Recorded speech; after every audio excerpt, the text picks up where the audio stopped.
Hi, എന്നാണ് വിശേഷം? എല്ലാവരും സുഖമായിട്ടിരിക്കുന്നു. നമ്മളിവിടെ സുഖമായിട്ടിരിക്കുന്നു. ഇന്ന് നമ്മൾ ഉണ്ടാക്കുന്നത് ഒരു അവലോസ് പൊടിയാണ്. നമ്മളെല്ലാവരും അവലോസ് പൊടി ഉണ്ടാക്കുന്നത് പച്ചരി കുതിർത്ത് പൊടിച്ച് അങ്ങനെയല്ല. ഇന്ന് നമ്മൾ സിമ്പിളായിട്ട് പുട്ടുപൊടിയും കൊണ്ടാണ് അവലോസ് പൊടി ഉണ്ടാക്കുന്നത്. നമുക്ക് നോക്കിയാലോ. ഞാൻ ഇവിടെ 300 ഗ്രാം പുട്ടുപൊടിയാണ് എടുത്തിരിക്കുന്നത്. നമുക്കൊരു ബൗളിലോട്ട് ഇട്ട് കൊടുക്കാം. ഇത് ചിരകിയ തേങ്ങ 250 ml കപ്പിന് 1 കപ്പ് ചിരകിയ തേങ്ങ, ഒരു അര സ്പൂൺ നല്ല ജീരകമാണ്, ഒരു അര സ്പൂൺ കറുത്ത എള്ള്, ആവശ്യമായ ഉപ്പ് നമ്മൾ ഇടുമ്പോൾ കുറച്ചിട്ടാൽ മതി കേട്ടോ. നമ്മൾ സാധാരണ പുട്ട് നനയ്ക്കുന്ന പോലത്തെ ഉപ്പിടണ്ട.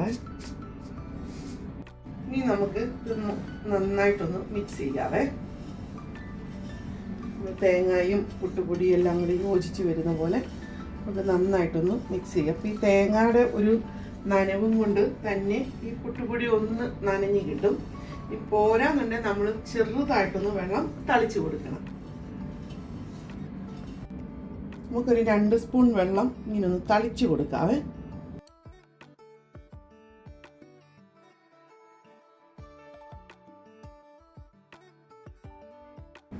നമ്മളിങ്ങനെ നനച്ച് കഴിഞ്ഞ് നമ്മളിങ്ങനെ നന്നായിട്ടൊരു ഉണ്ട പിടിക്കുമ്പോൾ അത് പൊട്ടാതെ വരുന്ന ഒരു പരുവുണ്ടല്ലോ, ആ പരുവാകുമ്പോൾ നമുക്കിത് നനവിതിൻ്റെ പാകമായി എന്ന് മനസ്സിലാക്കാവേ.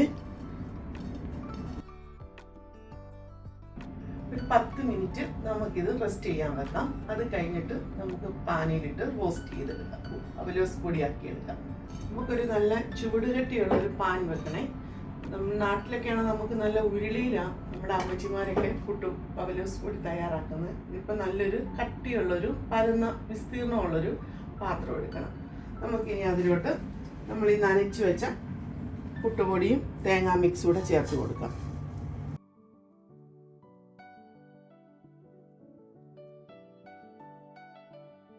ഫ്ലെയിം മീഡിയം ഫ്ലെയിമിൽ വേണേ, ഹൈ ഫ്ലെയിമിൽ ഇടല്ലേ.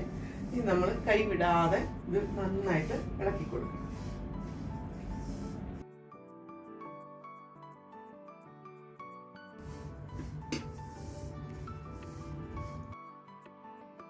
നമ്മളൊരു ഗോൾഡൻ കളർ ആകുന്നത് വരെ നമ്മളിത് കൈവിടാതെ ഇളക്കിക്കൊണ്ടിരിക്കണേ.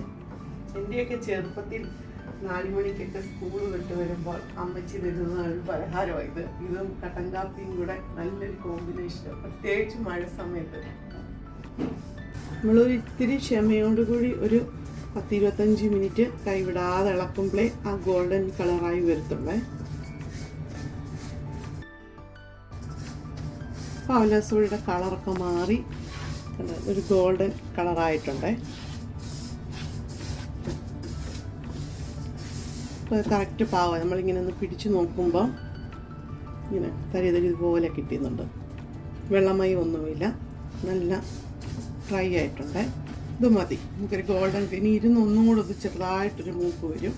ഇനി നമുക്കിത് ഫ്ലെയിം ഓഫ് ചെയ്യാം. ഈ പാനിൽ നിന്ന് നമുക്കിത് മാറ്റാം. കാരണം പാനിലിരുന്ന് ഇതൊന്നുകൂടെ ചൂടാകും. നമുക്കൊരു പരന്ന പാത്രത്തിലോട്ട് ഇട്ട് കൊടുക്കാം. പെട്ടെന്നൊന്ന് തണുത്ത് കിട്ടാൻ വേണ്ടിയാണ്. നാട്ടിൽ നല്ല മുറത്തി പത്രപ്പേപ്പറൊക്കെ ഇട്ടിട്ട് അതിലോട്ടിട്ട് നിരത്തിയിടും. ഇത് നന്നായി തണുത്ത ശേഷം നമ്മളൊരു ചില്ലുഭരണിയിലാക്കി വെക്കുവാണെങ്കിൽ നമുക്ക് 1 മാസത്തോളം ഇത് കേടുകൂടാതെ സൂക്ഷിക്കാവുന്നതാണ്. നമ്മുടെ മക്കൾക്കൊക്കെ ഇതെന്താണെങ്കിലും ഇഷ്ടപ്പെടും. പഴയമ ഉള്ള ഒരു പലഹാരമാണ്. ഇതിനകത്ത് നമ്മളിനി കഴിക്കാൻ നേരം ഇതിൽ പഞ്ചസാര വിതറി പഴവും കൂട്ടിയൊക്കെ കഴിക്കാവുന്നതാണ്. നല്ല ടേസ്റ്റാണ്. നിങ്ങളെല്ലാവരും ഇഷ്ടപ്പെടുകയാണെങ്കിൽ ഈ റെസിപ്പി ട്രൈ ചെയ്ത് നോക്കണം.